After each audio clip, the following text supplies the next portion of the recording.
Sebelum memulai pemeriksaan, saya akan memastikan bahwa saya sudah mencuci tangan terlebih dahulu.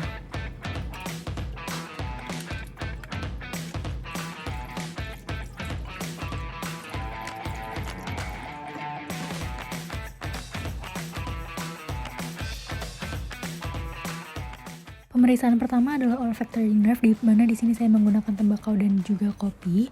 Di sini saya akan meminta pasien menutup salah satu lubang hidungnya dan saya mengetes menggunakan tembakau dan juga kopi, dan saya tes di masing-masing. Hasil yang diharapkan adalah pasien dapat mengidentifikasi bau tembakau maupun kopi.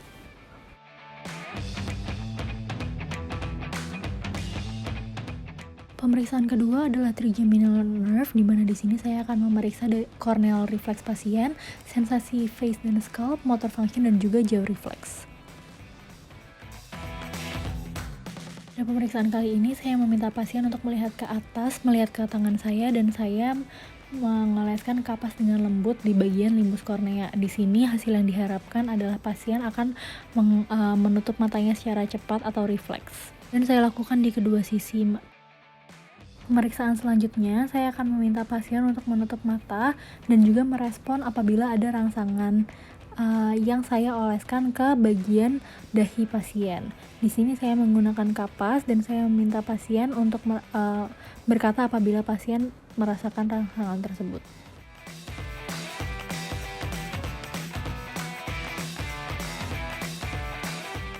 Pada pemeriksaan motor function, di sini saya akan menempatkan jari di bagian otot temporalis pasien. Di sini saya akan meminta pasien mengatupkan gigi atau menggigit, dan saya akan merasakan kontraksi otot temporalis di bawah tangan di kedua sisi. Selanjutnya di sini saya akan merasakan rahang pasien apabila pasien mengencangkan rahangnya. Dan saya merasakan ototnya. Selanjutnya pada pemeriksaan facial nerve, di sini akan ada dua pemeriksaan, yaitu motor function dan juga taste sensation. Pada pemeriksaan pertama motor function di bagian lower facial muscles, di sini saya akan meminta pasien untuk tersenyum lebar sambil menunjukkan giginya. Di sini saya akan melihat apakah mulutnya berada dalam symmetrical position. Jika abnormal, maka mulutnya akan deviate ke salah satu normal side. Selanjutnya pada upper facial muscles, di sini saya akan meminta pasien untuk mengangkat alisnya dan saya akan melihat apakah keriput di bagian forehead-nya simetris di kedua sisinya. Selanjutnya, di sini saya akan minta pasien untuk menutup mata dan saya akan berusaha untuk membuka mata pasien, dan di sini terdapat tekanan dari pasien sehingga saya tidak bisa membuka matanya. Selanjutnya adalah taste sensation, di mana di sini akan ada 4 rasa, yaitu asam, asin, manis, dan juga pahit. Di sini saya akan mempersiapkan kertas karena pasien tidak dapat berbicara saat dilakukan tes. Di sini saya menggunakan air gula, air garam, air cuka, dan juga obat. Selanjutnya saya akan meminta pasien untuk menjulurkan lidahnya dan saya melakukan pengetesan di bagian 2/3 lidah pasien. Dan saya lakukan satu persatu dan pasien dapat mendeteksi macam-macam rasanya.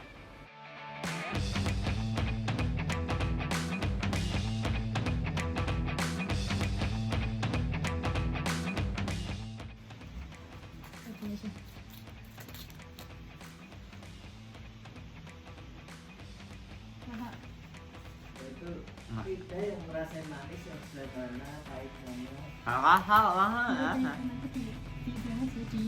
di pin aja.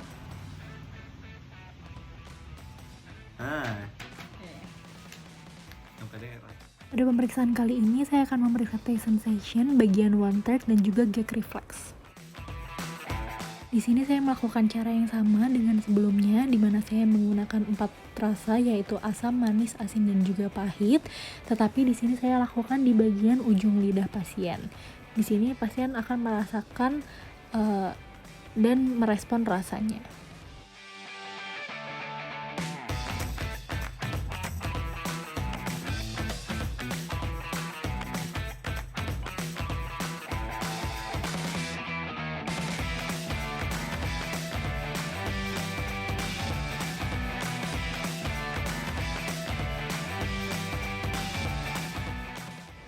Pada gag reflex kali ini, saya akan menstimulasi pharyngeal wall pasien menggunakan spatel lidah di bagian samping-samping side-nya, dan juga saya akan melihat apakah ada gag respon. Pada kali ini, saya akan memeriksa apakah adanya perubahan pada saat berbicara, kontraksi dari soft palate, dan juga disfagia. Buku. Buku. Ibu. Ibu. Ekstrakurikuler. Ekstrakurikuler. Ular. Ular. Pemeriksaan kali ini saya akan meminta pasien untuk berkata A, dan saya akan melihat kontraksi dari soft palate di kedua sisinya dan juga ovula positionnya.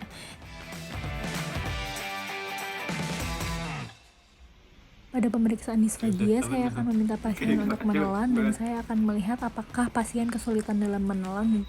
Baik. Pemeriksaan saraf ke-11 adalah uji fungsi motorik otot sternocleidomastoid dan juga trapezius. Di sini pada pemeriksaan sternocleidomastoid, saya meminta pasien untuk memutar kepalanya ke satu sisi melawan resistensi, dan tangan saya akan melakukan palpasi pada otot SCM yang berlawanan di sampingnya dan merasakan kontraksi ototnya. Dan saya lakukan di kedua sisinya. Selanjutnya, untuk pemeriksaan otot trapezius, di sini saya meletakkan tangan saya di kedua bahu pasien. Saya minta pasien untuk mengangkat bahu ke arah saya dan melakukan perlawanan.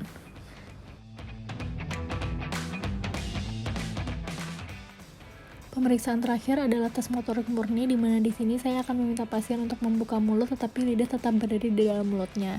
Lalu saya akan memeriksa apakah ada fasikulasi dan juga atrofi otot lidah atau tidak.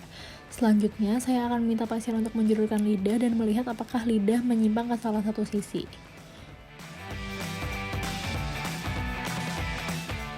Kesimpulan dari pemeriksaan kali ini adalah seluruh nerve pasien normal atau dalam keadaan baik.